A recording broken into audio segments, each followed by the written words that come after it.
নমস্কার, Arka home tuition চ্যানেলে সবাইকে স্বাগত। সপ্তম শ্রেণীর কোষে দেখি 21-এর আগের ভিডিওতে আমি 2-এর দাগের বি অবধি অঙ্কন দেখিয়েছিলাম। এই ভিডিওতে 2-এর দাগের সি এর অঙ্কন থেকে এখানে আমি বুঝিয়ে দেব। 2-এর দাগের সি এরটা বলা হয়েছে, একটি রম্বস পি কিউ আর এস আঁকি, যার পি কিউ সমান 5.4 সেমি এবং পি আর সমান 8 সেমি। তোমাদের সুবিধার জন্যে আমি পাশে একটা ছোট করে রম্বস অঙ্কন করে নিচ্ছি। পি কিউ আর এস। তাহলে দেখতে পাচ্ছ বাহুর দৈর্ঘ্য দেয়া আছে, পি কিউ বাহু দেয়া আছে 5.4 সেমি, আর দেয়া আছে পি আর, এটা কর্ণের মাপ দেয়া আছে 8 সেমি। তোমরা জানো রম্বসের 4টে বাহুর দৈর্ঘ্য সমান হয়। রম্বসটা অঙ্কন করার জন্যে আমি প্রথমে 8 সেমি আর 5.4 সেমি দৈর্ঘ্যের রেখাংশ দুটো টেনে নেব।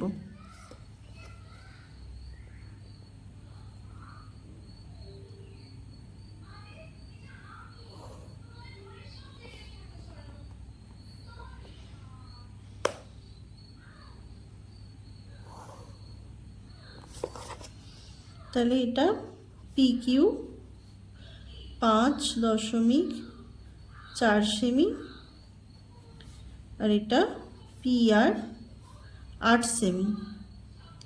এবারে রম্বসটা অঙ্কন করার জন্যে প্রথমে দেখতে পাচ্ছ পি আর কর্ণের দৈর্ঘ্য 8 সেমি দেওয়া আছে। প্রথমে আমি কর্ণটা অঙ্কন করে নেব।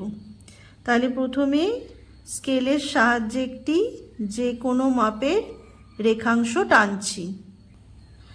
এই রেখাংশ থেকে পি আর 8 সেমি রেখাংশের সমান করে কেটে নেব। এটার নাম দিয়ে দিচ্ছি পি আর। এবারে তোমরা যেহেতু জানো রম্বসের 4টি বাহুর দৈর্ঘ্য সমান, পি কিউ 5.4 সেমি রেখাংশের মাপ নেব কম্পাসের সাহায্যে, নিয়ে পি বিন্দুতে আর বিন্দুতে বসিয়ে একবার এই দিকে আর একবার এই দিকে চাপ কাটবো। তাহলে পি কিউ 5.4 সেমির মাপ নিয়ে পি বিন্দুতে বসিয়ে ওপরে চাপ কাটলাম, নিচে চাপ কাটলাম। একইভাবে আর বিন্দুতে বসিয়ে ওপরে নিচে চাপ কাটলাম। এবার এই চাপ দুটি ছেদ বিন্দুর সঙ্গে জুড়ে দেব। এই ছেদ বিন্দুর সঙ্গে পি বিন্দু জুড়ে দিচ্ছি। এখানে কিউ বিন্দু জুড়ে দিলাম।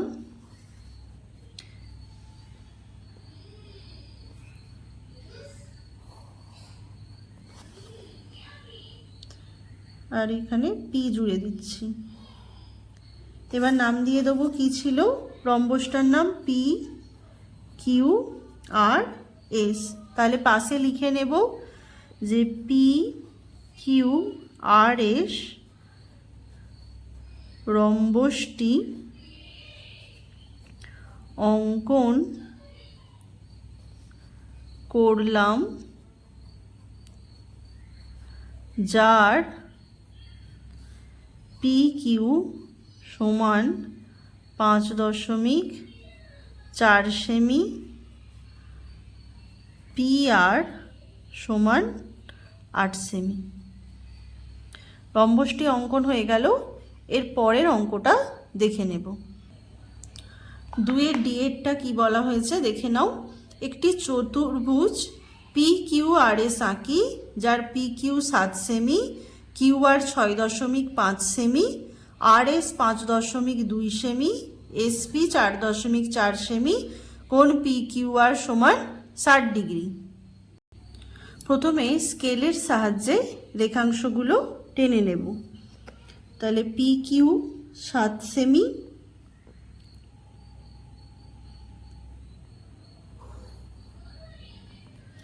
কিউ আর 6.5 সেমি, আর এস 5.2 সেমি,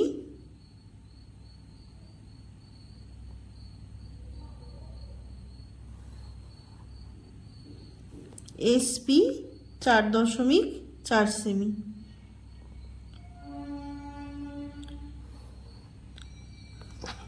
তাহলে আমি নাম লিখে দিই, পি কিউ, এটা হচ্ছে Q, R R S S P 7 সেমি, 6.5 সেমি, 5.2 সেমি, 4.4 সেমি। আর একটা কোণের মাপ দেওয়া আছে পি কিউ আর 60 ডিগ্রি। তোমরা এর আগে শিখেছো 60 ডিগ্রি কোণ আঁকা, সরাসরি পেন্সিল কম্পাসের সাহায্যে এঁকে নেব। তোমাদের সুবিধার জন্য প্রথমে চতুর্ভুজটা এঁকে নিই পাশে। তাহলে এটা যে কোনো একটি চতুর্ভুজ বলেছে, নাম দেওয়া আছে পি কিউ আর এস। দেখতে পাচ্ছ P Q, Q R S আর এসপি, 4টে বাহুর দৈর্ঘ্য দেওয়া আছে, আর দেওয়া আছে কোণ পি কিউ আর এর মান, এটা দেওয়া আছে 60 ডিগ্রি। তাহলে প্রথমে স্কেলের সাহায্যে একটি যে কোনো মাপের রেখাংশ টেনে নিচ্ছি। এই রেখাংশ থেকে দেখে নাও নিচে কি বাহু আঁকবো, পি কিউ বাহু। তাহলে পি কিউ এর মাপ নিলাম পেন্সিল কম্পাসের সাহায্যে, নিয়ে এই বিন্দুতে বসিয়ে চাপ কাটলাম। নামটা দিয়ে দিই পি কিউ, আর এটা এক্স। এবারে কিউ বিন্দুতে পি কিউ আর কোণ বলা আছে 60 ডিগ্রি। 60 ডিগ্রি কোণ কীভাবে আঁকবে তোমরা দেখে নাও আর একবার। যে কোনো মাপের আমি নিলাম পেন্সিল কম্পাসের সাহায্যে চাপ, সেই একই মাপ নিয়ে আবার এই বিন্দুতে বসিয়ে চাপ কাটবে। হয়ে গেল 60 ডিগ্রি কোণ। কিউ বিন্দুর সঙ্গে আমি 60 ডিগ্রি কোণের এই ছেদ বিন্দুটিকে যোগ করে বাড়িয়ে দিলাম। এবারে এইখানে কিউ বিন্দু থেকে কি বাহু হবে, কিউ আর বাহু। কিউ আর বাহুর মাপ নিচ্ছি, নিয়ে কিউ বিন্দুতে বসিয়ে চাপ কেটে দিচ্ছি। তাহলে পি এটা পেয়ে গেলাম, কিউ এটা পেয়ে গেলাম আর। এবারে এখানে পিএস আর এস আর, তাহলে আর এস রেখাংশের দৈর্ঘ্য মাপ নিচ্ছি, নিয়ে আর বিন্দুতে বসিয়ে চাপ কাটলাম। একইভাবে পিএস বাহুর জন্য এখান থেকে পিএস বা এসপি রেখাংশের মাপ নিলাম, নিয়ে পি বিন্দুতে বসিয়ে চাপ কেটে দিলাম। তাহলে এই বিন্দুটা পেয়ে গেলাম এস। এবারে আর বিন্দুর সঙ্গে এস বিন্দু,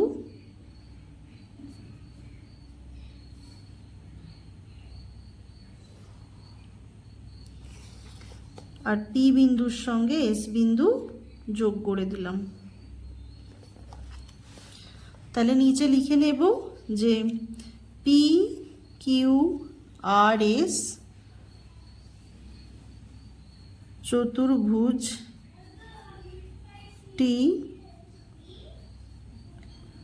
অঙ্কন করলাম, যার পি কিউ সমান 7 সেমি, কিউ আর সমান 6.5 সেমি, আর এস সমান 5.2 সেমি, এসপি সমান 4.4 সেমি, কোণ পি কিউ আর সমান 60 ডিগ্রি। এর পরের অঙ্কনটা দেখে নেব। এরপরে 2-এর দাগের ইয়েরটা হবে, একটু দেখে নাও কি বলা হয়েছে। একটি রম্বস বিইএসটি আঁকি, যার বিএস 6.8 সেমি ও ইটি 5.8 সেমি। তাহলে শুরু করছি। আমি পাশে তোমাদের সুবিধার জন্য একটু রম্বসটা এঁকে নেব। তাহলে রম্বসটার নাম দেওয়া আছে বিইএসটি। তাহলে এখানে কিসের দৈর্ঘ্য দেওয়া আছে, বিএস এবং ইটি। তাহলে দেখতে পাচ্ছ রম্বসটির দুটি কর্ণের দৈর্ঘ্য দেওয়া আছে, সেই দুটি থেকে রম্বসটি অঙ্কন করতে হবে। প্রথমে স্কেলের সাহায্যে BS 6.8 সেমি,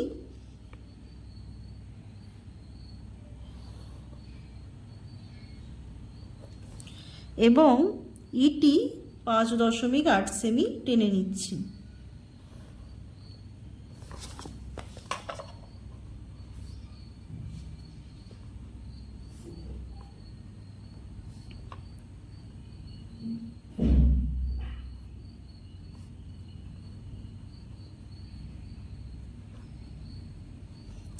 এবারে রম্বসটি অঙ্কন করার জন্য প্রথমে আমি যে কোনো মাপের একটি রেখাংশ টেনে নেব।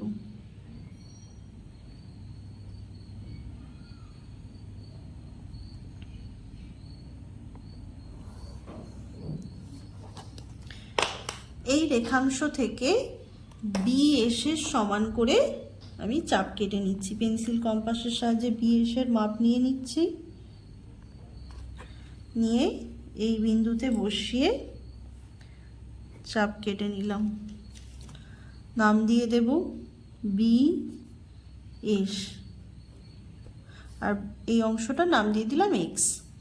এবারে তোমরা জানো যে রম্বসের কর্ণ দুটি পরস্পরকে সমদ্বিখণ্ডিত করে, সমকোণে সমদ্বিখণ্ডিত করে। তাহলে আমি BS এর প্রথমে লম্ব সমদ্বিখণ্ডক অঙ্কন করব। লম্ব সমদ্বিখণ্ডক কী করে আঁকে? যার লম্ব সমদ্বিখণ্ডক আঁকবে তার অর্ধেকের বেশি মাপ নেবে সেই বাহুর, নিয়ে দেখো আমি একবার B বিন্দুতে প্রথমে বসাই, বসিয়ে ওপরে নিচে চাপ কাটলাম। একইভাবে S বিন্দুতে বসিয়ে ওপরে নিচে চাপ কাটলাম।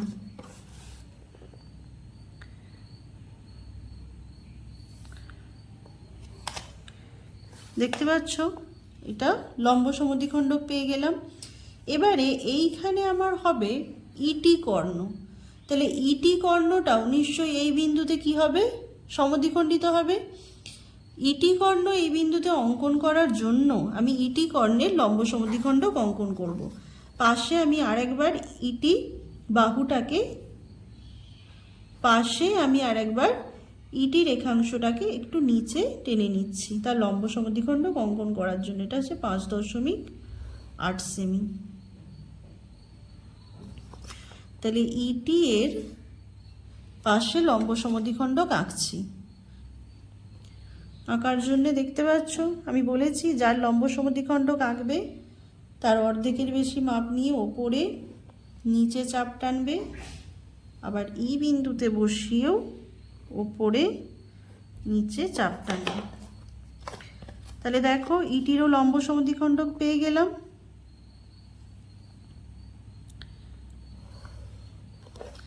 দেখতে পাচ্ছ ET লম্ব সমদ্বিখণ্ডিত হয়েছে এই বিন্দুতে। এই বিন্দু থেকে E অথবা T অবধি মাপ নিয়ে নেব পেন্সিল কম্পাসের সাহায্যে, কারণ দুটোই কি হবে? সমান, কারণ এটা মধ্যবিন্দু।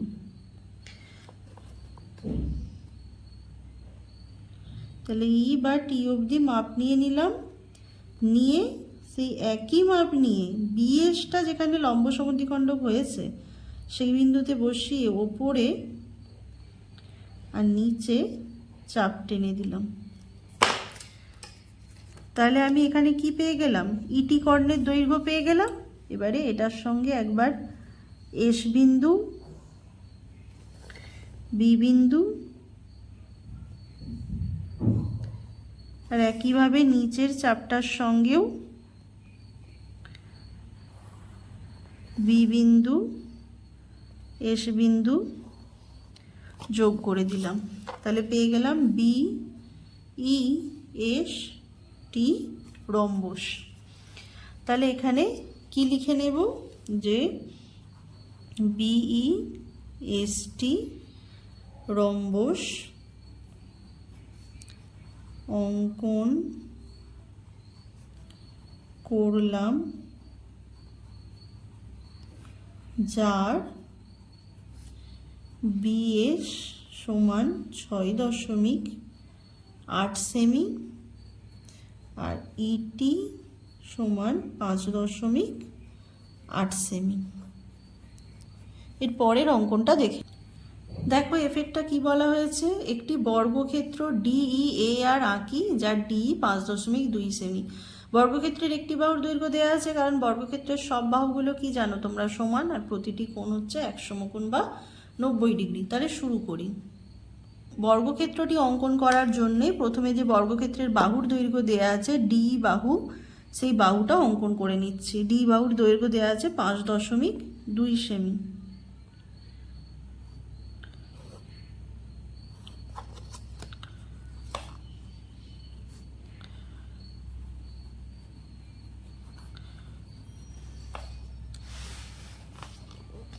এবারে এখানে আমি একটি রেখাংশ নিচ্ছি।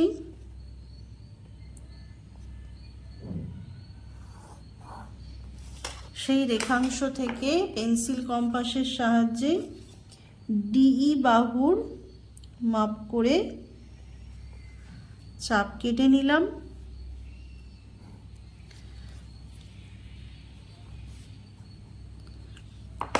এবারে তোমরা জানো বর্গক্ষেত্রটির প্রতিটি বাহুর দৈর্ঘ্য কি হয়, সমান হয়, আর প্রতিটি কোণ 90 ডিগ্রি। ডি বিন্দুতে একটি 90 ডিগ্রি কোণ অঙ্কন করব। দেখে নাও তোমরা কিভাবে অঙ্কনটা করছি 90 ডিগ্রি কোণ পেন্সিল কম্পাসের সাহায্যে সরাসরি। প্রথমে পেন্সিল কম্পাসের সাহায্যে যে কোনো মাপের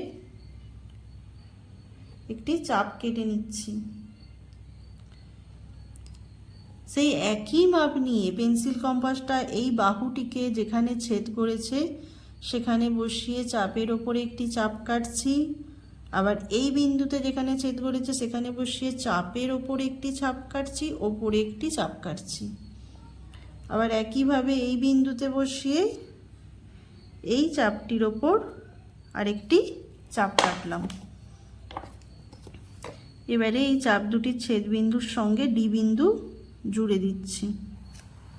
তাহলে এটা 90 ডিগ্রি কোণ অঙ্কন হয়ে গেল। এবারে বর্গক্ষেত্রের প্রতিটা বাহুর দৈর্ঘ্য সমান। আর একবার ডি বাহুর দৈর্ঘ্য নিয়ে নিলাম পেন্সিল কম্পাসের সাহায্যে, নিয়ে ওই একই মাপ নিয়ে ডি বিন্দুতে বসিয়ে ওপরে একটি চাপ কাটলাম 90 ডিগ্রি কোণটির ওপরে। ই বিন্দু থেকেও একটি ওপরে চাপ কাটলাম, আর 90 ডিগ্রি কোণটিকে যেখানে ছেদ করেছে সেইখানে বসিয়ে আরেকটি এই চাপের ওপরে চাপ কাটলাম। এবারে এই বিন্দুগুলো শুধু সব যোগ করে দেব।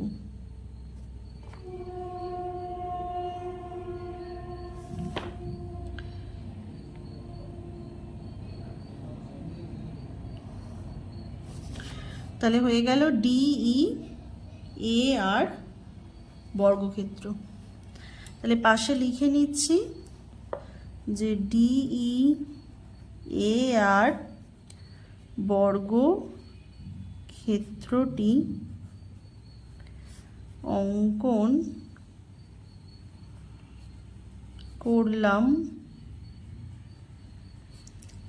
যার DE সমান 5.2 সেমি। এরপরে জিএরটা দেখে নিই। জিএরটা কি বলেছে দেখে নাও। একটি আয়তক্ষেত্র READ আঁকি যার RE 6 সেমি আর EA 5 সেমি। তাহলে একইভাবে প্রথমে স্কেলের সাহায্যে RE 6 সেমি রেখাংশ টানছি।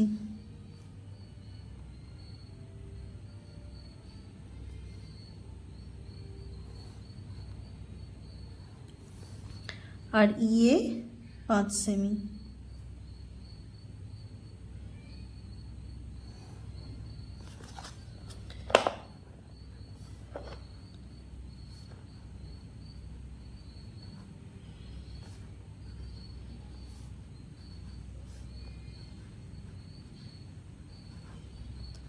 পাশে একটি তোমাদের সুবিধার জন্য একটা ছোট আয়তক্ষেত্র এঁকে নিচ্ছি।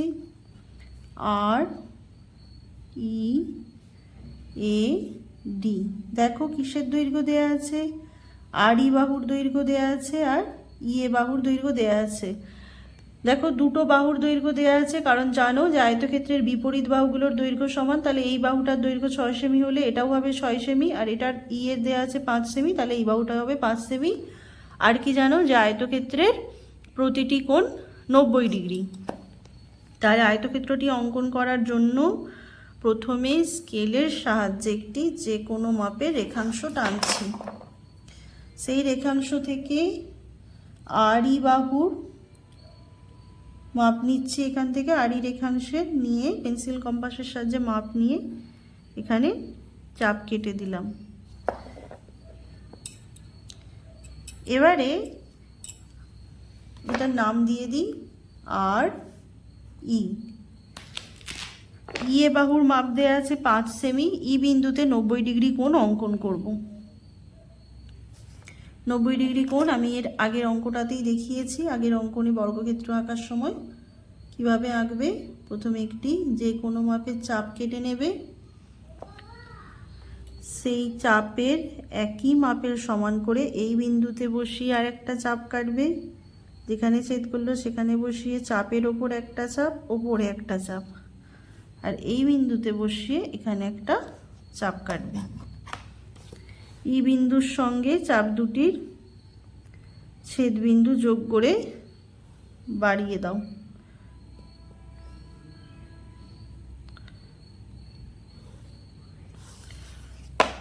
এবারে ইয়ে বাহুর দৈর্ঘ্য দেওয়া আছে 5 সেমি। 5 সেমির মাপ নিলাম, নিয়ে এই বিন্দুতে বসিয়ে এখানে একটি চাপ কাটলাম। আচ্ছা, তোমরা জানো যে আয়তক্ষেত্রের বিপরীত বাহুর দৈর্ঘ্য সমান। তাহলে এখানে যদি 5 সেমি ইয়ে বাহু হয়, তাহলে আর বিন্দু থেকে এই বাহুটা হবে, এটাও হবে 5 সেমি। তাহলে আর বিন্দুতে বসিয়ে এখানে একটি চাপ কেটে দিলাম। আর আড়ি বাহু 6 সেমি, তার বিপরীত বাহুটা কোথায় হবে? এই ওপরে, মানে এডি বাহুটা এখানে। তাহলে এখান থেকে আর একবার আড়ি বাহুর মাপ নিয়ে নিচ্ছি,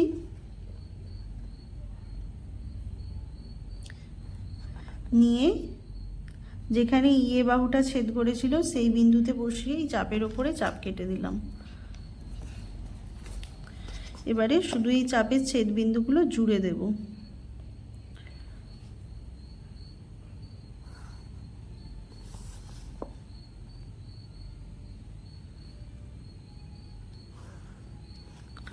তাহলে আর ই এ ডি লিখে নেব পাশে যে আর ই এ ডি আয়ত ক্ষেত্রটি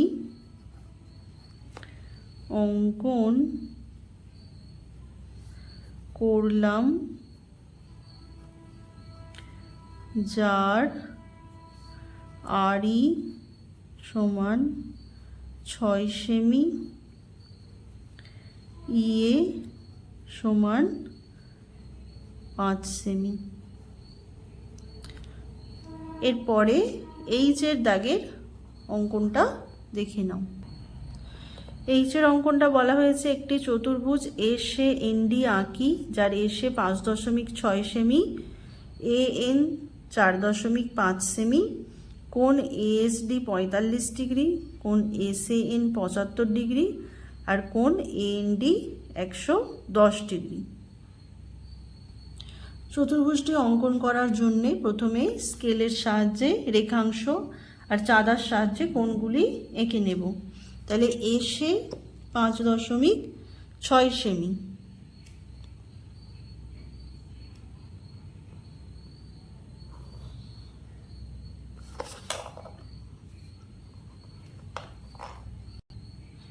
এন 4.5 সেমি,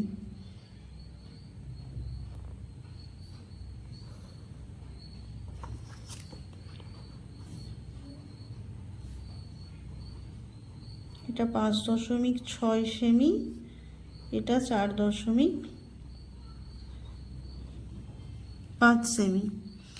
এবারে চাঁদার সাহায্যে কোণগুলো অঙ্কন করে নেব। কোণ এএসডি 45 ডিগ্রি, একটি কোণ বলা আছে 45 ডিগ্রি,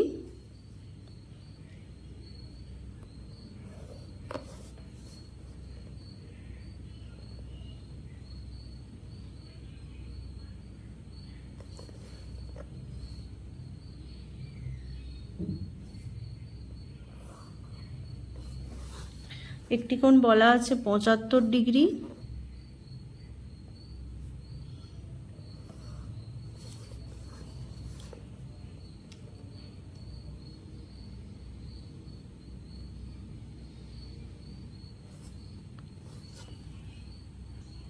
একটি কোণ বলা আছে 75 ডিগ্রি।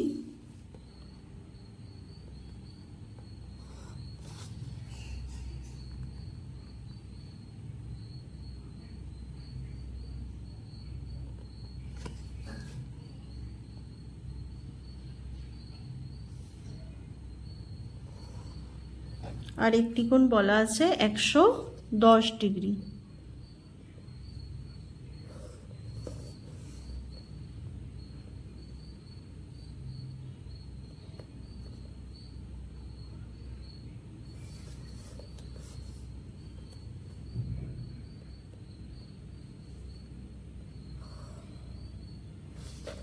তাহলে কোণগুলোর নাম দিয়ে দেব। 45 ডিগ্রি কোণটার নাম এ এস ডি। 75 ডিগ্রি কোণটার নাম এস এ এন। আর 100 ডিগ্রি কোণটার নাম দেয়া আছে এ এন ডি। তোমাদের সুবিধার জন্য আমি একটি ছোট্ট করে একবার চতুর্ভুজটি অঙ্কন করে নিচ্ছি।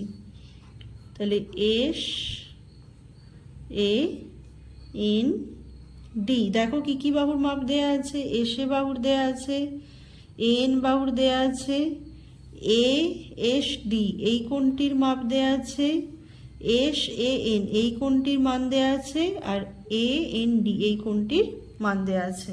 তাহলে অঙ্কনটা শুরু করি।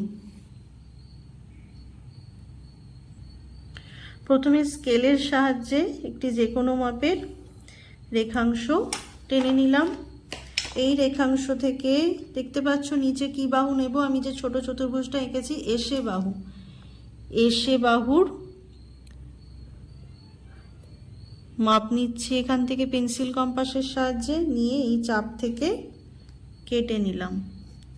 এখানে নাম দিয়ে দেব এস এ। এবারে এস বিন্দুতে কোণ দেয়া আছে এস ডি। 45 ডিগ্রি কোণ এটা এস বিন্দুতে এঁকে নেব। আর এ বিন্দুতে কোণ দেয়া আছে 75 ডিগ্রি, ওটা এ বিন্দুতে এঁকে দেব। তোমরা জানো কোণের সমান কোণ আঁকার জন্য কি করতে হবে। প্রথমে এস বিন্দুতে একটি চাপ টানছি যে কোনো মাপের।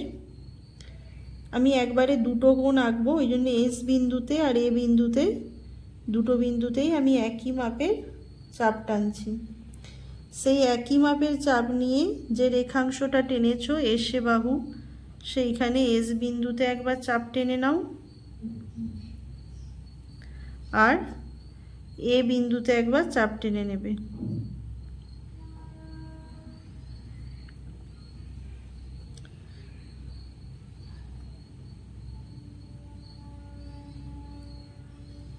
এবারে এস বিন্দুতে কোন কোণটি 45 ডিগ্রি কোণ। এবার এখান থেকে দেখো কিভাবে 45 ডিগ্রি কোণের মাপ নিই। এই বিন্দুতে আর এই বিন্দুতে বসিয়ে 45 ডিগ্রি কোণের মাপ নিয়ে নিলাম। নিয়ে এই যে এস বিন্দুতে কোণটা আঁকবো, যে চাপটা টেনেছিলাম তার উপরে কেটে ফেললাম। একইভাবে 75 ডিগ্রি কোণের মাপ নেওয়ার জন্য এই বিন্দুতে এখানে যে চাপটা ছিল সেই চাপটার মাপ নিচ্ছি। নিয়ে এ বিন্দুতে যে চাপটা কেটেছিলাম একই মাপের সেখান থেকে কেটে নিলাম।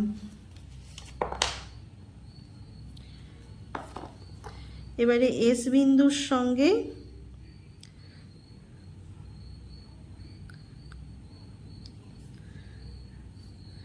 এই বিন্দুটি এবং এ বিন্দুর সঙ্গে এই বিন্দুটি যোগ করে দিলাম।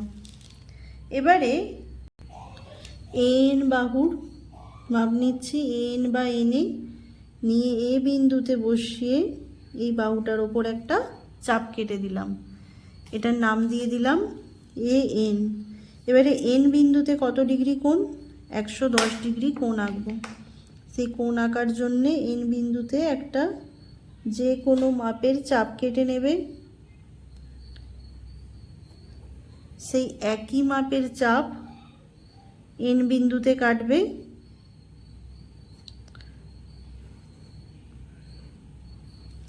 এবারে এখান থেকে এই কোণটার মাপ নিয়ে নেবে, নিয়ে এইখান থেকে বসিয়ে এটা কেটে দেবে। এবারে এন বিন্দুর সঙ্গে এটা যোগ করে দেব,